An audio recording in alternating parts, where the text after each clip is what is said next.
Ladies and gentlemen, it is day 599 of Israel's battle to crush Hamas. Crazy, almost 600 days of war.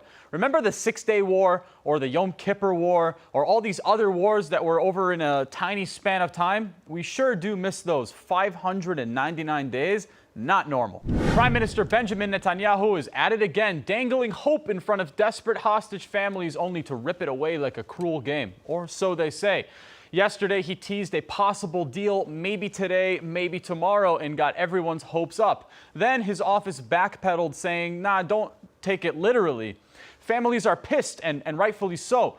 Yotam Cohen, brother of captive Nimrod Cohen, called it psychological terror, while Eli Albag, father of freed hostage Liri Albag, said that one relative even tried to harm themselves after the letdown. 600 days in, and the families just want to see something, anything. It's not just them, it's almost every day that the Israeli government promises that this operation or this deal will be the one that wins us the war, only for more of the same as a result. These families deserve better. Hamas needs to release our people, or the IDF should make them regret every second that they don't.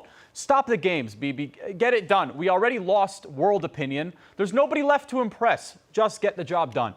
Right-wing Israelis from a group called Sav 9, formed by family members of people who were also kidnapped by Hamas, are showing a completely different approach to the whole situation.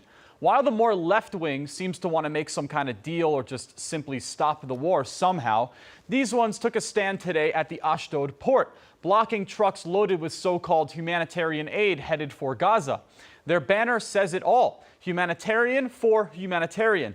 No aid until our hostages are free. Ruth Ben Haim, Sav 9's leader and a relative of the murdered hostage Maya Goren, were among the activists waving Israeli flags and refusing to let Hamas profit off of Israel's goodwill. Police arrested 2 of them for disturbing public order. These patriots are doing what the government won't do, stopping Hamas from stealing supplies and selling them back to Gazans at a premium. Meanwhile, left-wing clowns from Standing Together showed up to protect the shipments. Protect them for who? Hamas? Israel's trying to feed Gazans without arming terrorists. But if Hamas keeps rejecting the system, maybe it's time to let them starve. Our hostages first, period. Hamas released a statement yesterday, a public statement, meaning it's not some Israeli propaganda take, it's on their own social media pages. They were warning Gazans not to accept any of the aid that is being delivered through the new system. That's right. Firstly, they claim that Gaza is starving. Then they vow that there will be punishments or repercussions for anyone who attempts to allow Israel to give them food. Hamas wants the old way because they can steal it. This way, they don't have control. And Hamas hates not being in control. What a sick, twisted group of people. It makes me truly wonder how the world continues to fall for their BS. The Iran-backed Houthi rebels in Yemen thought that they could flex on Israel again, launching 2 ballistic missiles our way overnight. The IDF intercepted them both, one triggering sirens in the Jordan Valley and northern Judea and Samaria. The other was shot down without a sound. No injuries, no damage, just another reminder that Israel's air defenses are a steel wall. These Houthi clowns are just Iran's puppets, trying to distract us while Hamas hides in Gaza's tunnels. Out of every single missile they've launched so far, only one has made impact near Ben Gurion Airport, and that was enough to wreck the entire Houthi airport. In the South Hebron Hills, Palestinians from Khilet al-Daba are whining in the high court because settlers set up a tent over a cave that they claim as their home. Yes, you heard that right. Palestinians in Israel have full right to bring cases in front of the high court, and they are. Jaber Dababseh says that settlers threw stones at a resident and scared him off. Sounds like a taste of their own medicine. The army and police confirm that the cave is on state land and it's just a shepherd's tarp, not an outpost. But let's be real, this is Judea and Samaria. This is our biblical heartland, and these settlers are doing what the government won't: securing our land from Palestinian squatters. The court ruled years ago that this area is an IDF firing zone, so why are these Bedouins even there?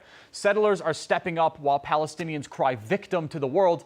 Keep pushing on, guys. Israel has got your back. South Tel Aviv's Hatikva neighborhood woke up to blood on the streets after a 40-year-old Eritrean migrant allegedly bludgeoned a 70-year-old foreign national to death with a rock during a robbery. The elderly man unfortunately didn't stand a chance, and paramedics couldn't revive him. Police nabbed the suspect quickly, but residents are fuming, and for good reason. Southern Tel Aviv's been a ticking time bomb for years, with a certain class of migrants turning working class areas into crime zones while the government looks the other way. Violent street crime might be rare in Israel, but tell that to the victim's family. How many more Jews have to die before we deport these lawbreakers? Clean up the streets, Israel. Our people deserve safety, not chaos. One war is enough. We don't need to be fighting within our own borders as well. So there it is. It's clear from today that not all the hostage family mess is coming from one side.